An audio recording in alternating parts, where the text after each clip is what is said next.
எஸ்ஐஆரை பொறுத்தவரை ஃபேஸ் 1 தமிழகத்தில் இன்னும் 3 நாட்கள் டிசம்பர் 14ஆம் தேதி வரை எக்ஸ்டெண்ட் பண்ணியிருக்கிறாங்க. அது வரைக்கும் நம்முடைய எனுமரேஷன் ஃபார்மை கொடுக்கலாம். ஏற்கனவே பாரதிய ஜனதா கட்சி நாங்க சொன்னதுதான் 80 லட்சத்திற்கு மேல தமிழகத்தினுடைய வாக்காளர் பட்டியலில் குறைந்தபட்சம் நீக்கப்பட வேண்டும் என்று சொல்லியிருந்தோம். இன்னைக்கு தேர்தல் கமிஷன் கொடுத்திருக்கிற டாக்குமெண்ட் படி 77 லட்சம் நீக்கி இருக்கிறாங்க. அதாவது இன்னைக்கு இந்த டிராப்ட் லிஸ்டுக்கு முன்னாடி டெய்லி கொடுக்கிற பிரஸ் நோட் அப்டேட் அடிப்படையில் 77 லட்சம் வாக்காளர்கள் 6,41 லட்சம் வாக்காளர்கள் எஸ்ஐஆருக்கு முன்னாடி இன்னைக்கு வரைக்கும் 77 லட்சம் வாக்காளர்கள் death, shifted, absent, not found இறந்து போயிட்டாங்க, மாறிட்டாங்க, பெர்மனன்ட்லி ஷிஃப்டட் மாறிட்டாங்க, காணாம போயிட்டாங்க, கண்டுபிடிக்க முடியல, இதர காரணங்கள் 77 லட்சம். அப்ப நீங்க பாத்தீங்கன்னா தமிழகத்தில் கிட்டத்தட்ட 12%.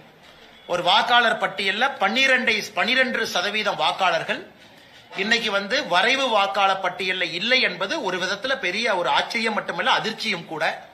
அப்படின்னா இந்த பட்டியலை வச்சுதான் நம்ம லோக்சபா தேர்தலையே சந்திச்சிருக்கிறோம். 2024 லோக்சபா தேர்தலில் இந்த பட்டியலை வச்சுதான் நம்ம சந்திச்சிருக்கிறோம்.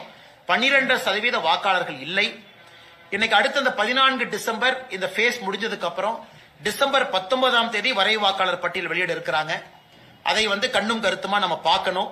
கிட்டத்தட்ட 80 லட்சத்திற்கு மேல நீக்கப்பட்டாங்கன்னா தமிழ்நாட்டினுடைய வாக்காளர்கள் 5.5 கோடிக்கு வந்துருவாங்க. 5,60,00,000, 5,62 லட்சத்துக்கு வந்துருவாங்க. இதுவும் கூட தமிழக மக்களுடைய கவனத்துக்கு நாங்கள் ஒரு அரசியல் கட்சியாக கொண்டு வருகின்றோம்.